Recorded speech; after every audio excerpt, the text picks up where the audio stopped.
인생은 때로는 거친 파도와 같습니다. 때로는 고요한 호수처럼 잔잔하기도 하고 때로는 거센 폭풍우처럼 우리를 흔들어 놓기도 합니다. 오늘 우리가 이야기할 인물은 그 어떤 폭풍우도 정신력을 꺾지 못했던 위대한 학자 다산 정약용입니다. 조선 후기 18세기 말에서 19세기 초는 격동의 시기였습니다. 나라는 쇠퇴하고 사회는 혼란스러웠으며 학문과 제도는 낡아 있었습니다. 바로 이 시대에 정약용은 태어났습니다. 그는 단순한 학자가 아니었습니다.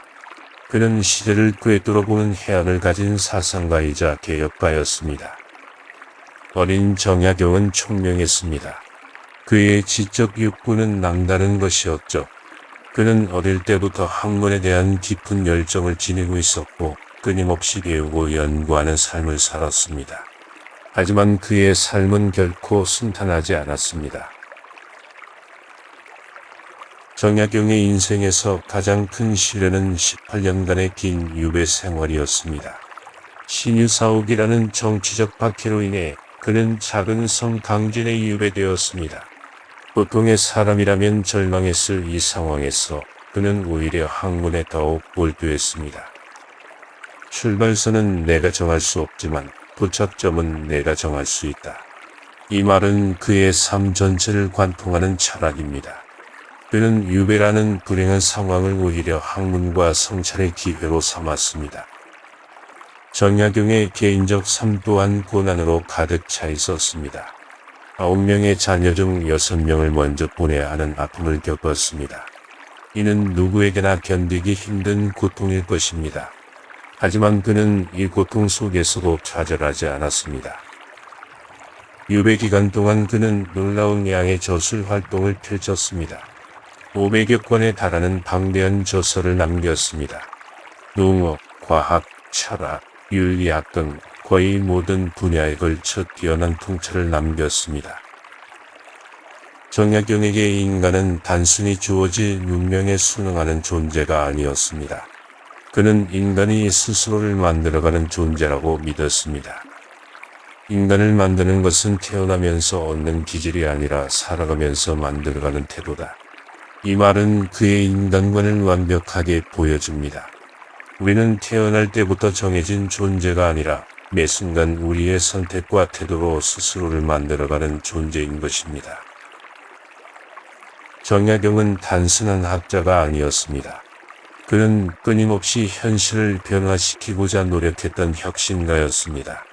그의 삶은 역경을 두려워하지 않고 오히려 그 역경을 성장의 기회로 삼는 놀라운 용기를 보여줍니다. 다산 정약용에게 있어 진정한 성장의 핵심은 끊임없는 자기 성찰이었습니다. 내 마음이 바뀌면 모든 것이 바뀐다는 그의 말은 단순한 문장이 아니라 삶의 근본적인 철학을 담고 있습니다. 성찰은 단순히 과거를 돌아보는 것이 아닙니다.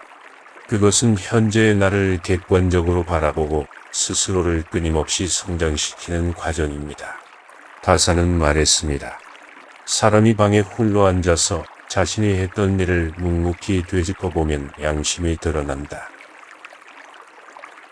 다산에게 부지런함은 단순한 행동이 아니라 삶의 근본적인 태도였습니다. 부지런함은 삶의 격을 높이는 것이라는 그의 말은 깊은 의미를 담고 있습니다.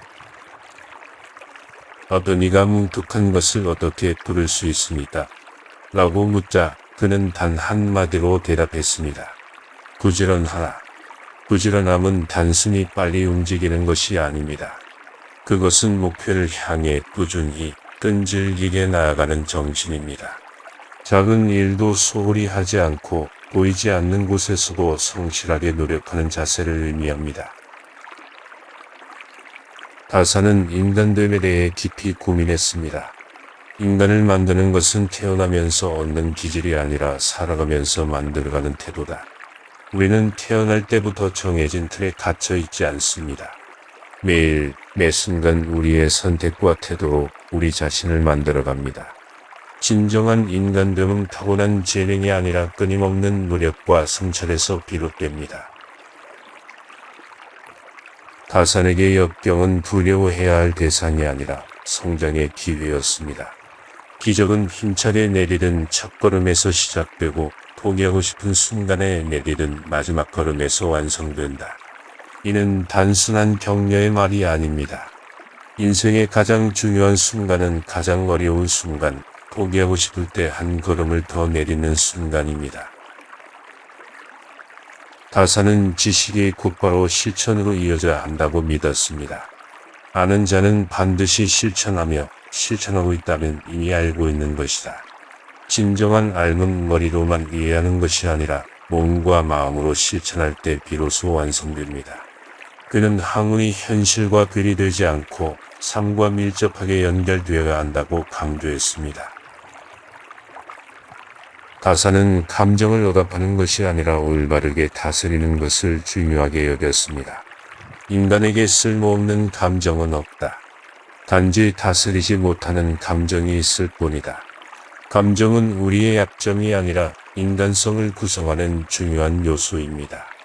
중요한 것은 감정에 휩싸이지 않고 이성적으로 감정을 조절하는 능력입니다. 다산에게 도전은 두려움의 대상이 아니라 성장의 기회였습니다. 용기는 두려워하지 않아도 될 것을 두려워하지 않는 지혜다라는 그의 말은 도전의 본질을 꿰뚫어 보여줍니다. 진정한 용기는 무모함이 아니라 두려움을 인정하고 그 두려움을 넘어서는 능력입니다. 다산의 인생 철학은 단순한 교훈을 넘어 깊은 인문학적 성찰을 담고 있습니다. 나만의 질문을 찾는 것을 멈추지 않는다면 세상에 책임을 질 줄 아는 어른이 된다는 그의 말은 우리에게 끊임없는 성찰과 책임의 중요성을 일깨웁니다. 다사는 삶의 진정한 가치가 외부 조건이 아니라 내면의 태도에 있다고 믿었습니다. 세상을 지키는 존재는 특별한 소수가 아니라 자신의 자리에서 소중히 일상을 지켜나가는 사람들이라는 그의 말은 평범함의 위대함을 보여줍니다.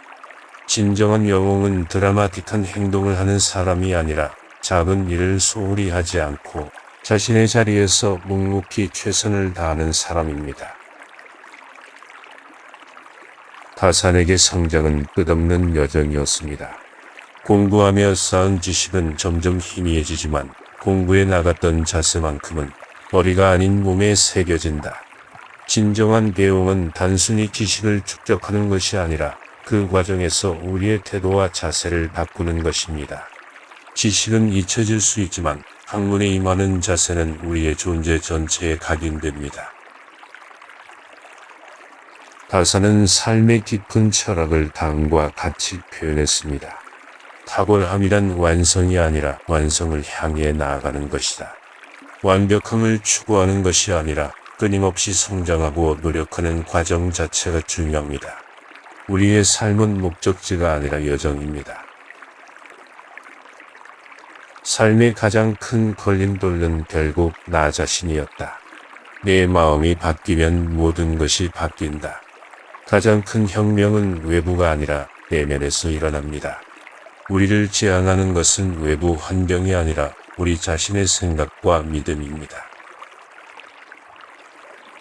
다사는 인생의 깊은 지혜를 이렇게 전합니다. 더 가고 싶을 때 절제하고 두려울 때 한 걸음 더 나아간다. 진정한 지혜는 욕망을 무조건 따르거나 두려움에 주저앉는 것이 아니라 균형 잡힌 판단과 용기 있는 행동에 있습니다. 오늘 우리가 배울 것은 명확합니다. 출발선에 연연하지 말라. 현재에 충실하라. 끊임없이 성장하라. 자신을 믿으라. 다산 정약용의 삶은 우리에게 말합니다. 삶은 주어지는 것이 아니라 스스로 만들어가는 것임을. 여러분, 지금 이 순간부터 당신의 삶을 새롭게 써내려가십시오. 당신의 이야기는 아직 끝나지 않았습니다. 오히려 이제 시작입니다. 매일 조금씩 더 나은 나를 향해 나아가세요. 작은 변화가 모여 거대한 변화를 만들어냅니다. 다산의 지혜를 가슴에 새기며 우리의 삶을 더욱 깊고 의미 있게 가꾸어 나갑시다.